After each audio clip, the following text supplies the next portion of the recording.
Mister গোলাম মাওলা রনি, আপনি সাম্প্রতিক যে অস্থির সময়টা গেল এবং এর মধ্যে অনেকগুলো প্রধান উপদেষ্টার পদত্যাগের গুঞ্জন, সেনাবাহিনীর সঙ্গে সরকারের দূরত্ব, বিএনপি, জামাত, এনসিপির মধ্যে মতবিরোধ, ওদিকে নানা রকমের হুমকি, উপদেষ্টাদের অব্যাহতি দেওয়ার পাল্টাপাল্টি দাবি, এবং একই সঙ্গে আমরা দেখছি নগর ভবন প্রায় অবরুদ্ধ, সচিবালয়ে কাজ হচ্ছে না, এনবিআর কলাপস করে যাচ্ছে, শেয়ার মার্কেটের পরিস্থিতি ভালো নয়, নানা মহল থেকে, নানা জায়গা থেকে নানা রকমের দাওয়াতে একটা চরম অনিশ্চয়তা তৈরি হচ্ছে নানা ক্ষেত্রে। সো আপনি পুরো পরিস্থিতিকে কীভাবে দেখছেন? আমার কাছে আসলে পুরো পরিস্থিতিটি নিয়ন্ত্রণহীন মনে হচ্ছে, যে কোনো একটা বিষয় কারো নিয়ন্ত্রণে রয়েছে বা কোনো একটি কমান্ড কারো কথা মতো চলছে, এটা আমার কাছে ব্যক্তিগতভাবে মনে হচ্ছে না। 2 নম্বর হলো যে পুরো জাতি, আমাদের সবাই মিলে আমরা এরকম একটা এরকম একটা মুসিবতের মধ্যে আমরা পড়ে গেছি যে সহসা একেবারে আলাদিনের চেরাগ দিয়ে আমাদেরকে কেউ উদ্ধার করবেন, এরকম কোনো পরিবেশ পরিস্থিতি বর্তমান প্রেক্ষাপটে মনে হচ্ছে না। দীর্ঘদিনের পুঞ্জীভূত ক্ষোভ, তারপরে দীর্ঘদিনের অব্যবস্থা এবং যাকে বলা হয় মিসম্যানেজমেন্ট, সেটা সেই 2014 সন থেকে আজ অবধি। এর সঙ্গে দেশি এবং বিদেশি অসংখ্য চক্রান্ত, অসংখ্য পক্ষ, কারো ইগো, কারো স্বার্থ, কারো লোভ, কারো লালসা। গত 9টি মাস ধরে যে যার অবস্থান থেকে এক্সট্রিম পর্যায়ে তার স্বার্থটা হাসিল করার জন্য চেষ্টা করেছেন। চেষ্টা করার পরে যেটিকে বলা হয় কনফ্লিক্ট অফ ইন্টারেস্ট, এটা সবাই করেছেন। করার ফলে কী হলো, প্রায় সব পক্ষই এখন মুখোমুখি হয়ে গেছেন স্বার্থের সংঘাতে, এবং সবার মধ্যে আত্মবিশ্বাসটা খুব বেশি। কর্তৃপক্ষে মনে করছেন যে তিনি দেশের জন্য অপরিহার্য, তার পক্ষে বিজয় করা সম্ভব এবং তাকে ছাড়া এই দেশ চলবে না। আপনি এখন যদি বিএনপির মন মানসিকতার কথা চিন্তা করেন, বিএনপি মনে করে যে এরশাদ সাহেবের মতো একজন তরুণ নেতৃত্ব, তিনি যদি পুরো ঢাকা শহর অচল করে দিতে পারেন, তাহলে সেখানে বিএনপি যদি দলবদ্ধভাবে সারা বাংলাদেশে ডক্টর মোহাম্মদ ইউনূসের বিরুদ্ধে একটা ব্যবস্থা নেন, তাহলে তো 1 ঘন্টা এই সরকার টিকবে না। এটা হলো তাদের বাস্তব অবস্থা। 2 নম্বরে তারা চিন্তা করছেন যে নির্বাচন কেন দেরি করছে, নির্বাচন এখন হলে তো আমরা 200, 250, 300 পুরো সিট পেয়েই আমরা হয়ে যাব। তা আমাদের তারেক রহমান সাহেব হবেন প্রধানমন্ত্রী, বেগম খালেদা জিয়া হবেন রাষ্ট্রপতি। তো এই জিনিসগুলো তারা ডেইলি যখন চিন্তা করছেন, আর যমুনাতে গিয়ে দেখছেন যে ওই জায়গাটা অন্যজন দখল করে আছে, তখন তাকে একজন দখলদার বলে তাদের মনে হচ্ছে। এইটা সাইকোলজিক্যাল। ডক্টর মোহাম্মদ ইউনূস মনে মনে চিন্তা করছেন যে একই ধরনের একটা আজব অবস্থায় পড়লাম, যেখানে আমাকে দেখলে হোয়াইট হাউস কেঁপে যায়, আমাকে দেখলে জাতিসংঘের মহাসচিব বসা থেকে দাঁড়িয়ে যায়, আমাকে দেখলে পাখিরা গান গায়, আমাকে দেখলে নদী এবং সমুদ্র উত্তাল ঢেউ হয়ে যায়, আমাকে দেখলে হুজুরদের ওয়াজের সুর এসে যায়। বিভিন্নজন আমাকে দেখে, কত মানুষ আমাকে স্বপ্ন দেখে। আমি এখন মানুষের স্বপ্নবিলাসী হয়ে গেছি। আর এই কয়েকজন রাজনীতিবিদ, এরা এসে আমাকে এই সামনে অভিনয় করে, ভালো ভালো কথা বলে, আর পিছনে গিয়ে আমাকে সব উল্টাপাল্টা কথাবার্তা বলে। এই কী অবস্থার মধ্যে পড়লাম। তারপর তার আশেপাশে যে সমস্ত লোকজন আছে, তারা সবাই হয়তো তাকে বুঝায় যে স্যার, আপনি হলেন গিয়ে এ যুগের অবতার, আমাদের মধ্যমণি, বাঙালি জাতির 1000 বছরের স্বপ্নের ধারক বাহক। এই বর্তমান সময়টা, এই যুগটাকে আগামীতে লেখা হবে ইউনূস যুগ, দ্য এরা অফ মিস্টার ইউনূস। এবং আপনাকে আল্লাহ রাব্বুল আলামিন পাঠিয়েছেন বাংলাদেশে একটা নতুন ইতিহাস তৈরি করার জন্য, নতুন বিপ্লব। আপনি কখনো হতাশ হবেন না। তো এগুলো শোনার পরেই দেখেন তার ভিতরে একটা আলাদা পৌরুষ জেগে ওঠে, বীরত্ব জেগে ওঠে, এবং তিনি সেটা প্রকাশ করেন যে আপনাদের সঙ্গে যখন আমি কথা বলি, আমি এক ধরনের গ্রুমিং হয়ে যাই, আমার মধ্যে একটা আমি শক্তি খুঁজে পাই, বিশ্বাস খুঁজে পাই। এবং সেই বিশ্বাস থেকে হয়তো তিনি বা তার যারা লোকজন আছেন, তারা বলে ফেলছেন যে আমাকে যদি এইভাবে ডিস্টার্ব করা হয় বা করা হয়, তাহলে আমি পদত্যাগ করব। কিন্তু পদত্যাগ করার পর তার একটা ধারণা ছিল যে সবাই হুমড়ি খেয়ে পড়বে, হাজার হাজার যারা তার মুরিদ আছেন, ভক্ত আছেন, বিশেষ করে ইসলামিস্ট যারা গ্রুপ রয়েছেন, তাদের প্রতি তার অসম্ভব রকম বিশ্বাস এবং আস্থা। তার ধারণা ছিল যে শুক্রবার দিন, অন ফ্রাইডে, পুরো ঢাকা শহর সয়লাভ হয়ে যাবে, নারায়ে তাকবীর, আল্লাহু আকবার, ইনকিলাব জিন্দাবাদ, হাজার বছরের শ্রেষ্ঠ বাঙালি ডক্টর মোহাম্মদ ইউনূস জিন্দাবাদ, এই ধ্বনিতে প্রকম্পিত হয়ে যাবে শুক্রবার দিন। কিন্তু অবাক করা ঘটনা যে এটা কিছুই ঘটল না। শুধুমাত্র মামুনুল হক সাহেব অল্প কয়েকজন লোক নিয়ে বায়তুল মোকাররমের উত্তর গেটে দাঁড়িয়ে তিনি কিছু বক্তব্য দিলেন, এই পর্যন্তই। কোনো জুমার নামাজের মসজিদে খুতবা হলো না, কোনো হুজুর হুঙ্কার ছাড়লেন না, কোনো কিছুই হলো না। বেচারা আসলে খুব মুসিবতের মধ্যে পড়ে গেলেন। মুসিবতের মধ্যে পড়ে গিয়ে এখন তিনি একেবারে তার দলের মধ্যে সবচেয়ে যে বয়স্ক যে মানুষটি, উনি খুব ভদ্রলোক মানুষ, আমাদের প্রফেসর ওয়াহিদুদ্দিন মাহমুদ সাহেব, তারও বোধহয় শিক্ষক হতে পারে নাকি। তো এখন তিনি এই মনের দুঃখ, তার যে মনের দুঃখ, তিনি প্রথমে যেটি নাহিদ সাহেবকে বললেন, ওটা তো তার নাতির বয়সী, তো নাহিদ সাহেবকে বললেন, নাহিদ সাহেবকে দিয়ে তিনি তীর ছুঁড়ে দিলেন, বান মেরে দিলেন যে যা উড়ে যা, যাও পাখি উড়ে যাও, বলো তারে, হ্যাঁ সে যেন ভুলে না মরে, জনগণ নেমে আসুক। কিন্তু জনগণ যখন নামলো না, তখন তিনি করলেন কি, তার পর্যায়ের লোক যে তারকে বুঝতে পারে, তার ফিজিক্যাল অবস্থা বুঝতে পারে, মেন্টাল অবস্থা বুঝতে পারে। এখন ইউনূস সাহেবের ৮৬ বা ৮৭ বছর বয়স, আমার তো ৪৯-৬০ বছর, মানে ৫৯-৬০ বছর, আমি ওনার সমস্যা বুঝতে পারবো না। ওনার বয়সী একটা লোক বুঝতে পারবে তার মনের কষ্টটা কী, তার বেদনাটা কী। তো এই জন্য উনি ওনার যে বক্তব্য সেটা বোঝানোর জন্য উনি প্রফেসর ওয়াহিদুদ্দিন মাহমুদ সাহেবকে বেছে নিলেন এবং তার কাছে বললেন যে আমি পদত্যাগ করব না। আর উনি এসে সবার জাতির কাছে বললেন না, সে পদত্যাগ করার সিদ্ধান্ত সে নেয়নি, সে আমাদের সঙ্গেই থাকবে। এখন আমার বক্তব্যটা হলো যে এই কাজটি উনি কেন করতে গেলেন, এটা তো তার দরকার ছিল না। মূলত তার পদত্যাগ এখন পর্যন্ত কেউ চায়নি। আমাদের দেশে মানে নর্মালি রাজনীতিবিদ বা যারা ওই ধরনের পদ পদবিতে থাকে সবার হলো মানে রাজপথে স্লোগান হয়, এক দফা এক দাবি, অমুক তুই কবে যাবি, তুই তুকারি করে বলে। তো ওনাকে তো এখনও পর্যন্ত তুই তুকারি করে কেউ বলেনি। তারপরে শেষে অমুকের অমুকই জুতা মারো তালে তালে। রাজনীতিবিদরা এটা শুনতে অভ্যস্ত। অমুকের চামড়া তুলে নেব আমরা, অমুকের চামড়া অমুক দিয়ে কামড়া।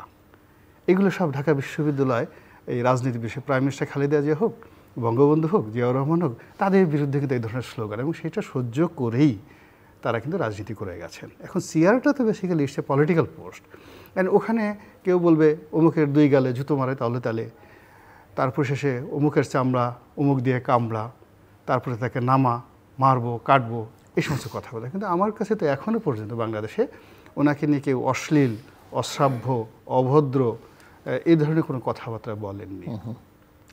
তো না বলার পরে তার হঠাৎ করে এই অভিমানটা আসলো কেন, তিনি চলে যাবেন, অভিমানটা আসলো কেন? তো ইসে আমার কাছে মনে হচ্ছে যে তার একটা সাইকোলজিক্যাল একটা দুর্বলতা, যে কোনো কারণে একটা দুর্বলতা।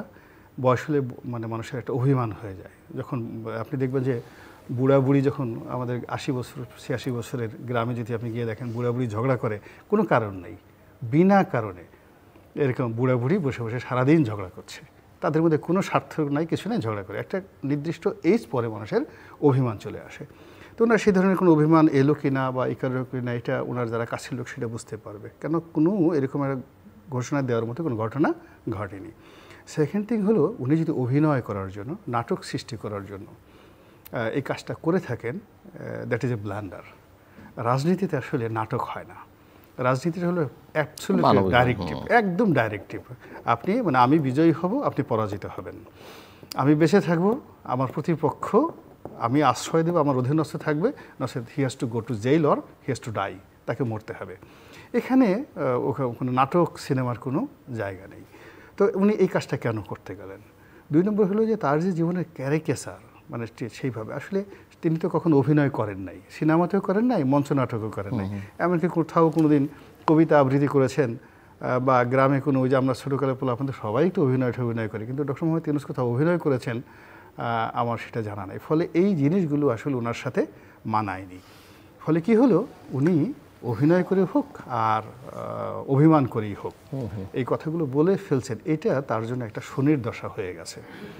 এখন সবাই বলছে কই যেতে চাইলো, উনি যান না কেন? তারপর শেষে উনি কি থাকার দরকার, এরপরে যে মানুষগুলো বলেনি এখন বলছে ওনার কোনো সফলতা নাই, উনি এটা করেছেন ওটা করেছেন।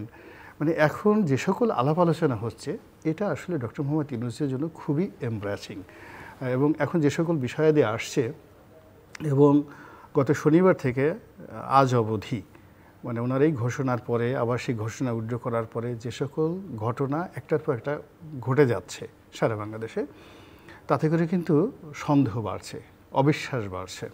সরকারের সঙ্গে বিভিন্ন যে সকল পক্ষ রয়েছে সেই পক্ষের যে সম্পর্কের মারাত্মক অবনতি ঘটেছে।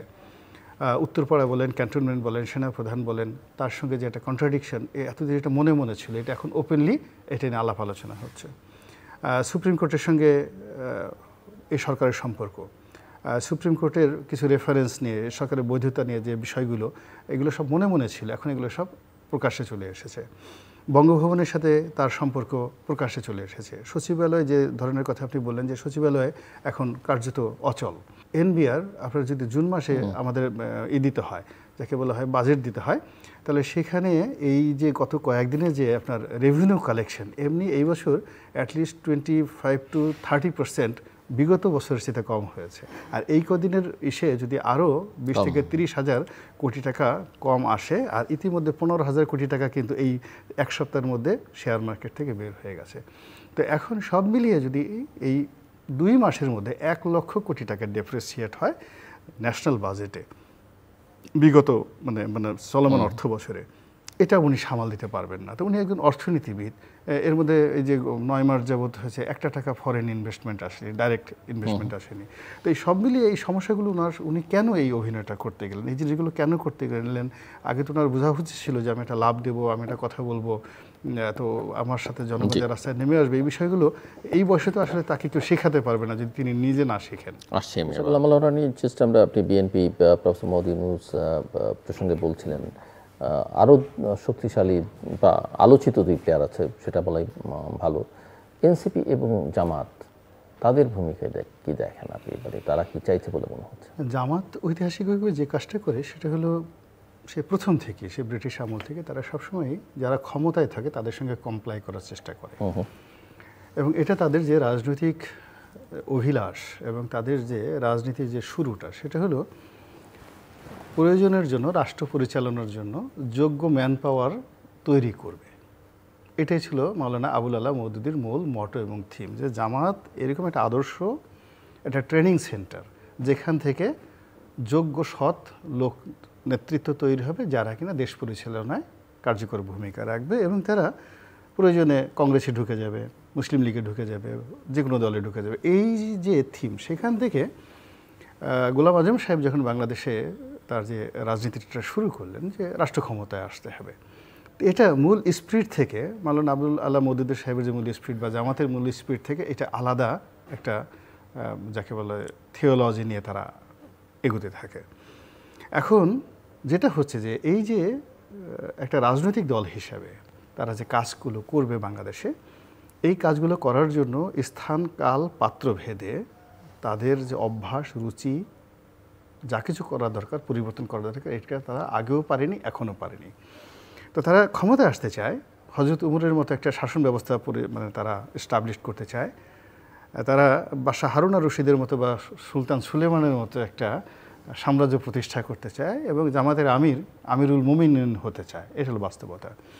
কিন্তু আমিরুল মুমিনিন হতে হলে যে তার 200 সংসদ সদস্য লাগবে, এর মধ্যে টেকনাফে যে রাজনীতি করবে তার ওই এলাকার ইয়াবা ব্যবসা সম্পর্কে ধারণা থাকতে হবে, গরু চোরা কারবারি সম্পর্কে তার ভালো ধারণা থাকতে হবে, প্রতিপক্ষকে মোকাবেলা করার জন্য যা কিছু থাকতে হবে। এইভাবে আসলে জামাত তার শক্তিটাকে কখনোই বানাতে পারেনি এবং পারবেও না।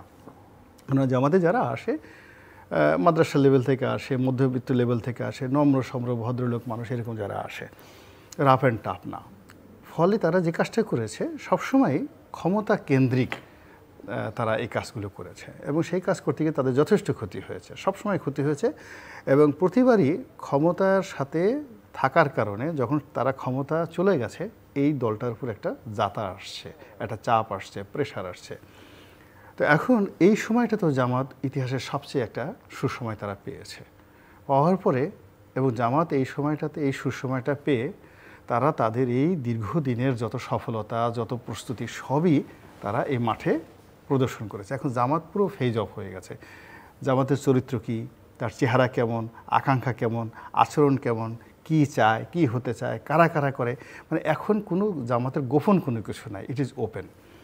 ফলে এখন যে পরিবেশ পরিস্থিতি তৈরি হয়েছে, আগামীতে ক্ষমতার যে পট পরিবর্তন সেটা যেভাবেই হোক না কেন, জামাত সেটার সাফারার হতে যাচ্ছে। সাফারার হতে যাওয়ার কারণে কি হচ্ছে, তারা এই জিনিসটা বুঝতে পেরেছে, ইতিমধ্যে বুঝতে পেরেছে। এখন দেখবেন তারা খুব ফ্ল্যাকচুয়েট করছে, এরশাদ সাহেবের চাইতেও তারা খুব ফ্ল্যাকচুয়েট করছে। সকালে তারা ইনু সাহেবের সঙ্গে কমপ্লাই করছে, বিকেলবেলা এনসিপির সাথে করছে, আবার তারেক রহমান সাহেবের সাথে যোগাযোগ করার জন্য তারা লন্ডনে বৈঠক করার চেষ্টা করছে, বেগম জিয়ার সাথে সম্পর্ক স্থাপন করার চেষ্টা করছে, এবং প্রায় সব ক্ষেত্রে তারা কিন্তু এই গত 1 মাসে ব্যর্থ হয়েছে। এইগুলো জামাতের অবস্থা। এনসিপির ব্যাপার হলো যে এনসিপি তো আমাদের সন্তানদের একটা সংগঠন, একেবারে তরুণ। আমাদের প্রচলিত রাজনীতির সম্পর্কে তাদের তারুণ্য ছাড়া আর স্বপ্ন ছাড়া আমি তাদের মধ্যে কিছু দেখি না। তাদের টোটালটাই হলো একটা ইলিউশন, কল্পনা। এবং তারা যাদেরকে মানে আইডিওলজি হিসাবে ব্যবহার করে বা যারা তাদেরকে মুরব্বী হিসাবে বিভিন্ন বুদ্ধি এবং পরামর্শ দেয়, এরা বেশিরভাগই আমাদের এই সমাজে চিহ্নিত লোক। আমরা তাদের অনেককে চিনি। তারা এই সমাজে বেশিরভাগ লোক ভালো মানুষ হিসেবে পরিচিত না। তাদের অনেক ব্যর্থতা আছে ব্যক্তিগত জীবনে। আমার একটা ব্যাপারটা হলো যে একটা লোক রীতিমতো দাঁত মাজে না, ধরেন কথার কথা দাঁত মাজে না, তার দাঁত পড়ে গেছে। এখন যে লোক তার নিজের দাঁত ঠিক রাখতে পারে না, সে যদি আপনাকে এসে পরামর্শ দেয় যে তুমি সুন্দরভাবে একটা সুস্বাস্থ্য রক্ষা করো, আমার তো মেজাজ ঠিক থাকবে না।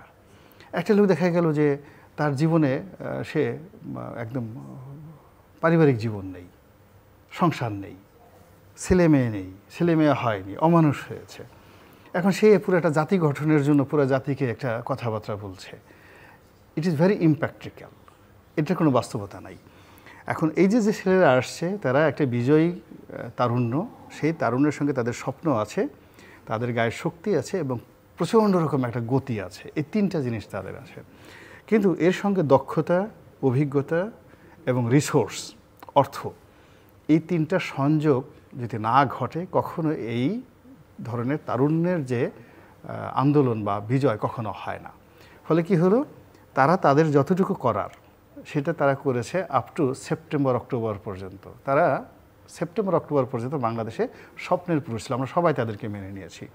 কিন্তু তাদের ওই যে চেইন যেটা, যেটা তাকে অর্থ সাপ্লাই দেবে, এই অর্থ সাপ্লাই করার ক্ষেত্রে কোনো, যেমন টাটা বিড়ালার মতো কোনো লোক প্রকাশ্যে বলেনি যে ঠিক আছে আমি কংগ্রেসকে সহযোগিতা করছি বা আমি এনসিপিকে সহযোগিতা করব, আমি এদের ফান্ডে 1000 কোটি টাকা দিলাম, এরকম কেউ আসেনি। যে টাকা তাদেরকে আসছে বা যে আসছে সেটা নিয়ে প্রচুর সন্দেহ সৃষ্টি হয়েছে, আলোচনার সৃষ্টি হয়েছে, যা কিনা তাদের ক্যারেক্টার অ্যাসাসিনেশন ঘটিয়েছে।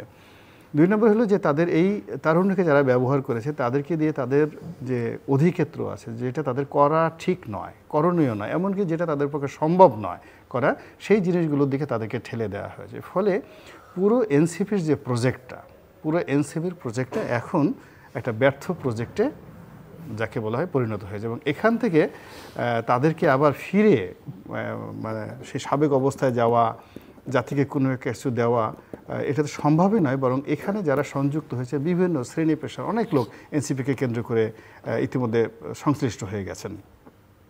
অনেক বয়স্ক লোক আসছেন, অনেক সামরিক কর্মকর্তা আসছেন, বেসামরিক কর্মকর্তা আসছেন, পিছন দিকে তাদের সঙ্গে সহানুভূতি জানিয়েছেন, অনেকে জয়েন করেছেন, অনেকে কিছু আর্থিক সহযোগিতা করেছেন। এখন এদের যে অবস্থা, এটা দেখে এখন ওই সমস্ত লোকজন এমন বিপদে পড়েছে যে তারা সেখান থেকে চলে যাওয়ার জন্য চেষ্টা করছেন।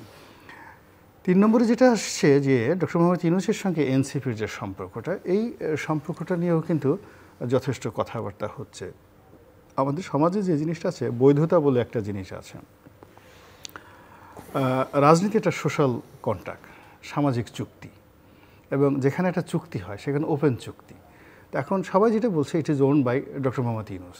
এই পার্টিটা ডক্টর মোহাম্মদ ইউনূস এটার মালিক, তিনি এটা করেছেন, তার মদতে এটা করেছেন। ডক্টর মোহাম্মদ ইউনূসের পক্ষ থেকে কিছুই বলা হচ্ছে না, একেবারে নীরবতা।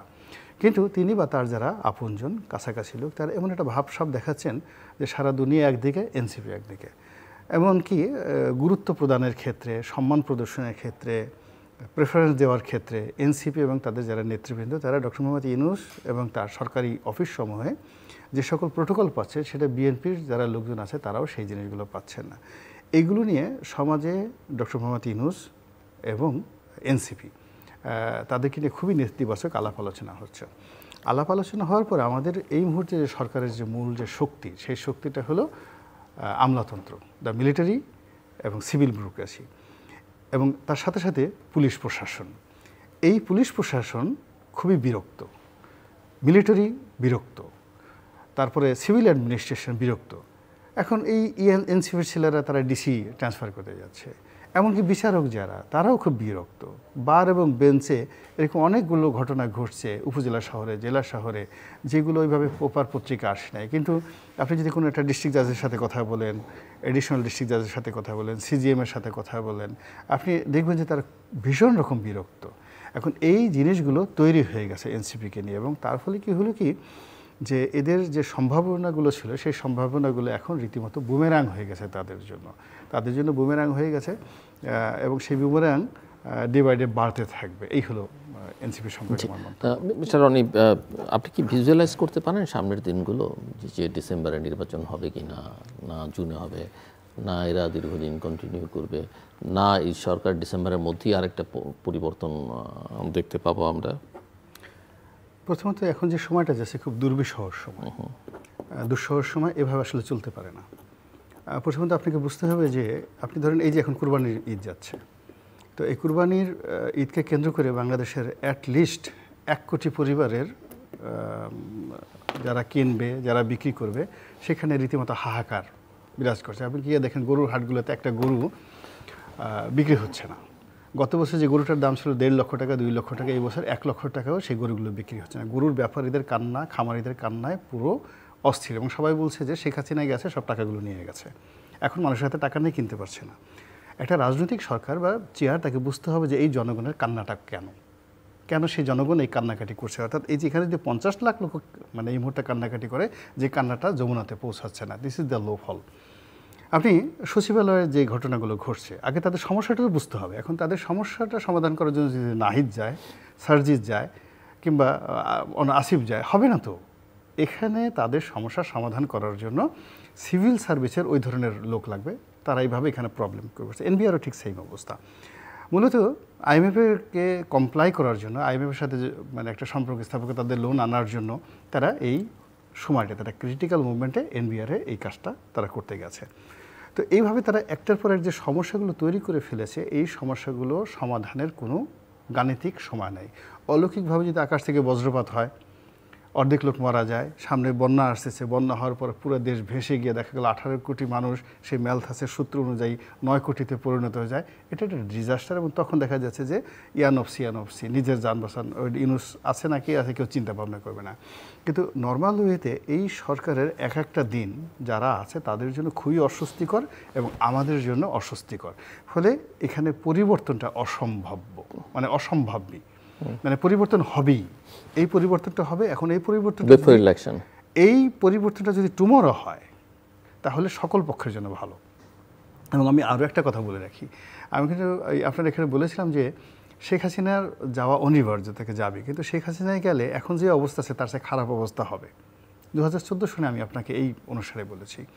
আবার এখন আজকে বলে গেলাম যে ওনার যাওয়াটা অনিবার্য, ওনাকে যেতেই হবে। কিন্তু উনি যাওয়ার পরে এখন যে অবস্থা আছে তার চেয়ে খারাপ অবস্থা হবে, কিন্তু তারপরেও যেতে হবে। এর কারণ হলো যে এটাই নিয়তি এবং এটাই একটা সিস্টেমেটিক। তো সেই দিক থেকে যদি আপনি চিন্তা করেন, এখন যে উপসর্গগুলো তৈরি হয়েছে, যে বিপদগুলো তৈরি হয়েছে, যে বালাগুলো তৈরি হয়েছে, যে মুসিবতগুলো তৈরি হয়েছে, এবং এগুলো সমাধান করার জন্য যে হ্যান্ডসগুলো আছে, এবং যে বিভ্রান্তিগুলো ছড়িয়ে পড়েছে চারিদিকে, একে অপরকে তুচ্ছ-তাচ্ছিল্য করার বিষয় চলে আসে। এবং আপনি গিয়ে দেখবেন যে আমাদের সমাজে আমরা অনেককে ছোট করি, অনেকে কার্টুন আঁকি। আপনি কি কখনো দেখেছেন যে পুরো বডিটা রয়্যাল বেঙ্গল টাইগারের, কিন্তু মুখটা বানরের? কেউ আঁকেনি। কখনো প্রকৃতি কোনো বাঘকে বিড়াল বানায়নি। কিন্তু যখনই আপনি দেখবেন যে কোনো একটা বড় মানুষকে নিয়ে মানুষ ঠাট্টা করে, মস্কারা করে, হাসিটা করে, তার আর সেই মানে থাকে না। এখন এখানে উপদেষ্টা বলেন, প্রধান উপদেষ্টা বলেন, তারা রেসপেক্ট এবং সম্মানের যে জায়গাটা, সেই সম্মানের সেই জায়গাটা নাই। ফলে এখানে প্রথমত পরিবর্তনটা অনিবার্য, প্রেডিকশন। 2 নম্বরে যেটা আসছে, ডিসেম্বরে নির্বাচন বা জুনে নির্বাচন যদি হয়, না হওয়ার সম্ভাবনা ধরেন 100%। মানে কি ডিসেম্বরে না জুনেও? এই মানে পুরো দুটোই। আচ্ছা, মানে ডিসেম্বরে বা জুনে যেভাবে হোক না কেন, এখানে নির্বাচন না হওয়ার সম্ভাবনা 100% একেবারে আমার দিক থেকে। তারপরে যদি টেনে টুনে ধরেন 0.0001% নির্বাচন হয়ে গেল ডিসেম্বরে বা জুনে, সেই নির্বাচনটা আমাদের পুরো জাতির জন্য একটা অভিশাপ হয়ে দাঁড়াবে। এবং আমাদের সবারই দোয়া করা উচিত যেন এই সরকারের অধীনে কোনো নির্বাচন যেন না হয়। এই সরকারের সবার আগে যেটা উচিত স্বীকার করে নেওয়া যে আইন শৃঙ্খলার অবস্থা ভালো না। পুলিশের এসপি তিনি জেলায় সবচেয়ে অসহায় ব্যক্তি এবং তিনি সবসময় ভয় করেন যে তার ঘরের মধ্যে ঢুকে কোন মানুষ কখন ছিনতাই করে তাকে নিয়ে যায়। ডিসি সাহেব যিনি নির্বাচন পরিচালনা করবেন তিনি তার অফিসের মধ্যে সারাদিন কম্পমান থাকেন, তিনি তার ম্যাজিস্ট্রেসি ক্ষমতা প্রয়োগ করবেন, এই অবস্থায় কোনো ডিসি নাই বাংলাদেশে। সচিবালয়ের সচিব থেকে শুরু করে প্রত্যেকটা লোক এরকম একটা আনরুলি অবস্থার মধ্যে পড়েছে। সেখানে নির্বাচনের সময় যেখানে মানুষ স্বাভাবিক অবস্থা থাকে সেখানেই ল অ্যান্ড অর্ডার সিচুয়েশন থাকে না। এখানে আজকে শিডিউলটা ঘোষণা করেন, কালকে দেখবেন যে রক্তের হোলি খেলা শুরু হয়ে যাবে। এটা কে নিয়ন্ত্রণ করবে? জাতিসংঘ শান্তিরক্ষী বাহিনী, জাতিসংঘের মহাসচিব ডক্টর মোহাম্মদ ইউনূস, নাকি রেজওয়ানা, নাকি আসিফ নজরুল? কে করবেন এই জিনিসটা? এখান তো একটা না এই প্রধান নির্বাচন কমিশনার, টোটাল যে চেইন অফ কমান্ডটা ভেঙে পড়েছে, যেখানে সেনাপ্রধান ডাইরেক্ট বলেছেন যে এখানে এই রাষ্ট্রের যে অর্গানগুলো রয়েছে তার মধ্যে কেবলমাত্র সেনাবাহিনী অক্ষত আছে এখনো পর্যন্ত, আর বাকি সব চুরমার হয়ে গেছে। কই police civil service police association বলতে পারতো না আমরা ঠিক আছি, আমরা উই ডিসএগ্রি, সেনাপ্রধান যে কথাটা বলছে সে ঠিক বলেননি। সিভিল সার্ভিস তাদের অ্যাসোসিয়েশন তারা বলতে পারতো না এটা ঠিক বলেনি। ইঞ্জিনিয়ারদের অ্যাসোসিয়েশন আছে, জুডিশিয়ারিদের অ্যাসোসিয়েশন, জুডিশিয়ার সমস্ত জাজরা বলতো না সেনাবাহিনী প্রধান এই কথা বলেননি, আমরা দায়িত্ব পালন করতে পারি, কেউ তো বলেননি। ইট মিনস এই যে একটা ঘটনাটা নীরবে যে ঘটনাটা ঘটে গেছে এটা নির্বাচনের জন্য উপযুক্ত নয়। ফলে তাদের সবার আগে বলা উচিত যে আমাদের আসেন আমরা সবাই মিলে আগে একটা পরিবেশ তৈরি করি যেখানে মানুষ নির্ভয়ে চলতে পারে, আইন শৃঙ্খলা ওকে থাকে, পুলিশকে মানুষ সম্মান করে, সমীহ করে, সেনাবাহিনীকে মানুষ সম্মান করে এবং ডিসিএসপির কথা মতো এলাকায় কাজ হয়। ওসি কখনো তার চাকরির জন্য, এখন ওসি সাহেব নিজে ভয় থরথর করে কাঁপছে কখন তার বিরুদ্ধে কোথায় কোন মামলা হয়ে গেছে। একজন আমি এক জায়গায় টেলিফোন করলাম এক এসপি সাহেবকে যে কী অবস্থা আপনার, আমাদের ছোটো ভাই, আমি বললাম যে তোমার ওসিরে তো ডিআইজিকে ফোন করলাম, আমি বললাম তোমার তো ওসিকে পাওয়া যাচ্ছে না। তো সে বলছে যে আপনি স্যার আপনি পাবেন কী করে, ওসি তো পলাতক, এর কারণে ওর বিরুদ্ধে হত্যা মামলা হয়েছে। এখন সে দায়িত্ব ঢাকার আশুলিয়া থানার মতো একটা জায়গাতে সে দায়িত্বপ্রাপ্ত ওসি, সে তার বিরুদ্ধে হত্যা মামলা হয়েছে, তার শেষে অফিস ছেড়ে পালাই গেছে। এই যে রিয়ালিটিটা, সেই রিয়ালিটিটা আমাদের মানতে হবে। 2 নম্বর হলো যে আপনি দেখুন জুলাই মানে শেখ হাসিনা অন্যায় করেছে, হত্যা মামলা হচ্ছে, সারা বাংলাদেশে হাজার হাজার মামলা হয়েছে। পুলিশের বিরুদ্ধে মামলা করেছেন, আইজিকে গ্রেপ্তার করেছেন, সচিবদেরকে গ্রেপ্তার করেছেন, রাজনীতিবিদদের গ্রেপ্তার করেছেন। তার সঙ্গে সঙ্গে যারা পুলিশদেরকে মেরেছে আপনি মামলাগুলো নেবেন না? আপনি এই পুলিশ অ্যাসুরেন্স তো দিতে হবে। পুলিশে যারা মরেছে সবাইকে শেখ হাসিনার লোক, সবাইকে অপরাধী, সবাইকে ফ্যাসিজমের মানে যাকে বলে হয় হেল্পিং হ্যান্ড ছিল? এই যে থানাগুলো পোড়ানো হয়েছে, এত অস্ত্রগুলো লুট হয়েছে, সেই অস্ত্রগুলো কাদের হাতে? এই বিষয়গুলো তো সেটেল করতে হবে ভাই আপনাকে। এই সেটেল করার পরে আপনি অজ্ঞাতনামা দিয়ে মামলা নেন, বিচার হোক, রেকর্ড থাকুক, রেকর্ড থাকার পর আপনি তৃতীয় পক্ষ দেন, চতুর্থ পক্ষ দেন, এমনকি বলেন যে ঠিক আছে আমরা এই মামলাগুলো এফবিআইকে দিয়ে তদন্ত করাবো, এই মামলাগুলো আমরা জাতিসংঘকে দিয়ে তদন্ত করাবো, আমরা ইন্ডিপেন্ডেন্ট যাকে বলা হয় এখানে ইন্সপেকশন গ্রুপ নিয়োগ করব এই তদন্ত করার জন্য। এটা রুলস আছে, ইন্টারন্যাশনালি রুলস আছে। তো সেই কাজগুলো না করে এই যে পুলিশের এত মানুষ নিহত হলেন, এত অস্ত্র লুট হলো, এত থানা হয়ে গেল, আপনি সেইগুলো সব ধামাচাপা দিয়ে পুরো ঘটনাটাকে আপনি অ্যামেন্ডমেন্ট দিয়ে দিলেন, ইন্ডিমিনিটি দিয়ে দিলেন যে এটা কোনো কিছু হবে না। আর পুলিশকে বললেন যে তুমি গিয়ে আবার কাজ করো। তো পুলিশ বলবে তোমার জন্য আমি আজকে মানে শেখ হাসিনার জন্য আমার আজকে এই অবস্থা আছে, কালকে আমি তোমার জন্য গিয়ে আবার মারাত্মক বিপদে পড়বো, আমার এই চাকরি দরকার নেই, চাকরি ছেড়ে দেবে। এবং যখন আপনি দেখবেন যে এই যে আইনশৃঙ্খলার আরও অবনতি হবে, অনেক পুলিশ দেখবেন যে অস্ত্র সমর্পণ করে তার ডিউটি বাদ দিয়ে এসে চাকরি ছেড়ে ঘরে এসে বসে থাকবে, চুপচাপ করে, দরকার নেই কাজকর্ম করার। তো সেখানে ইলেকশন কীভাবে হবে? হাউ? তে পুরো তো মাঠ ঘাট পথ তো বিএনপি দখলে সব জায়গাতে, এবং সব জায়গাতে 3 জন 4 জন 5 জন করে প্রার্থী। নমিনেশন দিল ধরেন মিস্টার এক্সকে, তো এক্সকে নমিনেশন দিল ABCD, তারা দাঁড়িয়ে আছে। ABCDর অত্যাচারের যন্ত্রণায় এই যে এক্স নমিনেশন পেয়েছে সে তো এলাকায় ঢুকতে পারবে না, প্রত্যেকটা এলাকায় 4-5টা ভাগ হয়ে যাবে, সবাই প্রার্থী হয়ে যাবে, যার যার এলাকায় ইউনিয়ন ভাগ করে নিয়ে যাবে, যার যেখানে আছে সে সেখানে সিল ঠিল পিটে কেটে কেটে তছনছ করে ছেড়ে দেবে। এবং এখানে থানা পুলিশ প্রশাসনকে তারা শুধুমাত্র নিজেদের মাসলম্যান হিসাবে ব্যবহার করার চেষ্টা করবে। That is the ending. তাতে কি হচ্ছে, বিএনপি অস্তিত্ব নিয়ে টানাটানি লেগে যাবে। এখন তো তোমার নাম গন্ধ আছে, ফলে হবে না। আর একটা নতুন দরকার, যখনই এরকম একটা পরিবেশ পরিস্থিতি কোথাও তৈরি হয়, অস্বস্তিকর হয়, তখন সেখানে আসলে বায়ু পরিবর্তন করতে হয়। এখানে আমাদের বায়ু পরিবর্তন, অস্বস্তিকর একটা পরিবেশ চলে আসছে। এই বায়ু পরিবর্তন করা দরকার, নতুন ম্যানেজমেন্ট দরকার, রিসাফেল দরকার, রিকনসিলিয়েশন দরকার। এবং এই যে রিকনসিলিয়েশনের সূত্র হিসেবে তাদের খোলামেলা বলতে হবে যে আমাদের এই ভুলগুলো হয়েছে, এদের কারণে ভুল হয়েছে।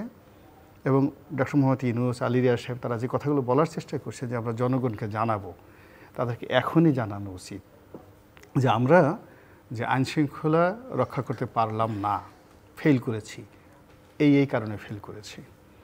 আমাদের সচিবালয়ে আমাদের যে কোনো কথা শুনছে না, পুলিশে যে আমাদের কোনো কমান্ড ফলো করছে না, আইজি সাহেবের অফিসের সঙ্গে মেট্রোপলিটন পুলিশ কমিশনারের অফিসের যোগাযোগ আছে কিনা আমি জানি না, ঢাকা পুলিশের যে কটা ট্রাফিক বিভাগ আছে প্লাস যে কটা জোন আছে তার সঙ্গে মানে মেট্রোপলিটন পুলিশ কমিশনের যোগাযোগ আছে কিনা আমি জানি না, ডিআইজি অফিসগুলোর সাথে এসপি অফিসের যোগাযোগ আছে কিনা, কমান্ড ফলো হয় কিনা আমি জানি না।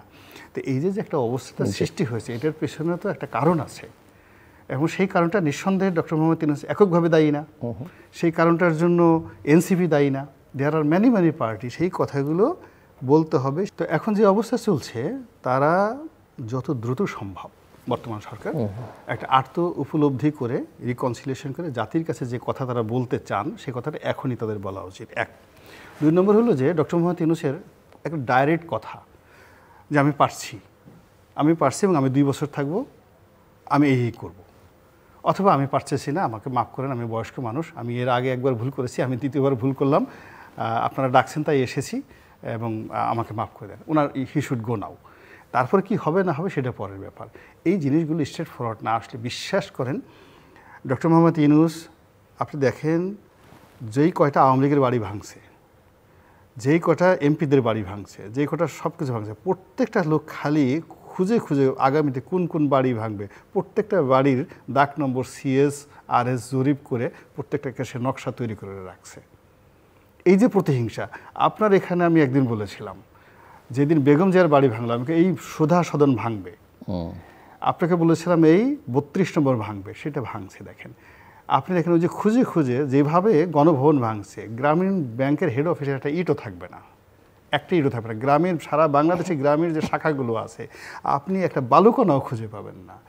কিন্তু প্রফেসর ইউনূস গ্রামীণকে এত শক্তিশালী করবার চেষ্টা করছেন ইদানিং অনেক কিছু দিয়েই, তো সেগুলো কিছুই থাকবে না আপনি বলছেন? মানে বললাম তো যে গ্রামীণ ব্যাংকের একটা বালুকণাও খুঁজে পাওয়া যাবে না, গ্রামীণের জন্য এত কিছু করছেন, এত কিছু, মানে এই টোটাল জিনিসটা রিভার্স হয়ে যাবে, বিকজ এটা এত বড় একটা ডেঞ্জারাস গ্রামীণ, এর চেয়ে সুনামি আর হতে পারে। ধন্যবাদ মিস্টার